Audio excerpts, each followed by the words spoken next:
I sit back and think and I go, who's made this type of noise with a bad boy image, running with a crazy crew that has been on a similar trajectory? And all I could think of is Tekashi 6ix9ine. Tekashi 6ix9ine, dude. If you don't know who he is, you've been living under a rock. But I'll give you the Spark Notes version. Tekashi 6ix9ine is a rapper from New York City. And this dude, he came up with a crew. They were called Scum Gang. They were just trying to get edgy viral videos, right? They started gaining a little clout, but then they had, internal beef, and they split. Tekashi said, screw you guys. I'm Scum Gang. I'm running with it. He starts gaining a little clout in the streets, a little more clout. Then he catches a child pedophilia case, child molestation, for having a young girl in one of his videos.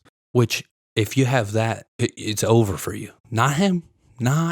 Shakes that off like it's nothing, keeps it pushing. Right after that, he gets linked up with real street dudes, the 9 Trey Bloods. And it is almost a perfect storm of his music taking off, him hanging out with these real street dudes, and the media just falling in love with the crazy character. I literally remember seeing his video for the first time. I think it was Gummo. I didn't know if it was real or a parody. I literally didn't know if it was a joke or if it was real life. I was like, who's this leprechaun looking dude dancing around with all these bandanas? Like, is this real life? Is this a real rapper? Turns out it was. So he links up with these street dudes, and they really get rowdy. Tekashi 6ix9ine uses his clout from his songs and the power of intimidation from having these street dudes backing him, and he goes wild. He starts calling out every rapper in the game. I mean, he beefed with everybody. Anybody who was anybody. Chief Keef, YG,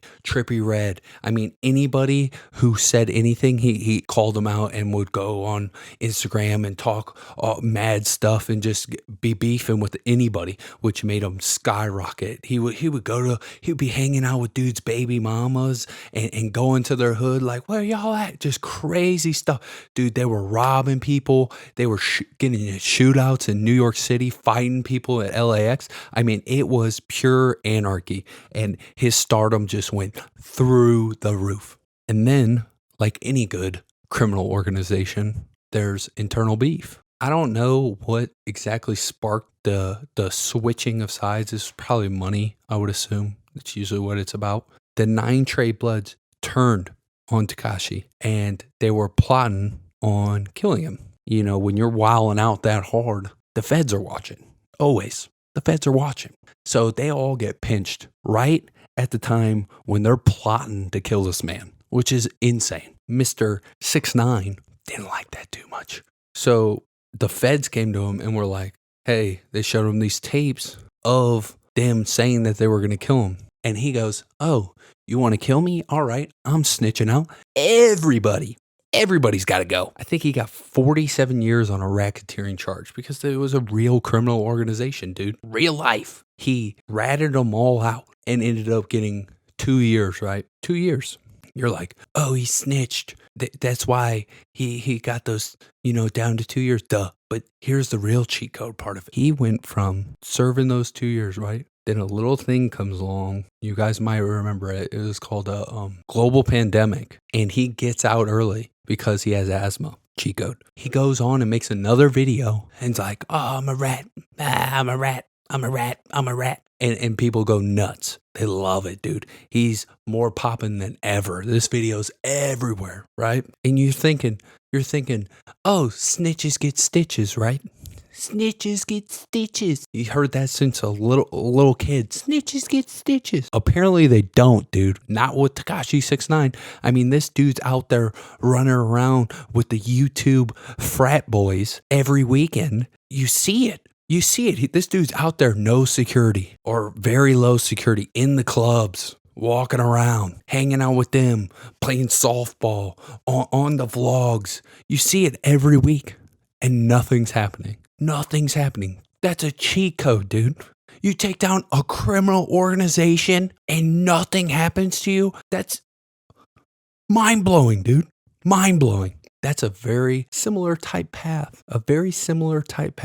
That Snoop took. Wild, crazy. And now you see him on network TV. So it got me thinking, and quote me on this. Quote me. Everybody's like, don't quote me on this. Quote me. Dude, in 10 to 15 years, Tekashi 6ix9ine will be hosting the Family Feud or the X Factor, whatever. Pick your show. Dude, he will be in mainstream media and people will love him. They'll be like, oh, you remember that guy? He snitched everybody out. If he stays around, he'll be there. Trust me. It's just the truth. That's how it goes. The people with cheat codes, you're like, oh, there's no way he'll be hosting the X Factor. But the truth is he will be, because he has a cheat code, dude. If I told you in 1994, I wasn't even born. If I told you in 1994 that Snoop Dogg would be hosting a show on NBC, I don't even know what station it's on, but there's one of them. If I would have told you he would be hosting a show on network TV, you would look at me crazy. You'd be like, this guy? Yeah, that guy. And that new guy is Tekashi 6ix9ine. So Steve Harvey, you better watch out. He's coming for the job, baby.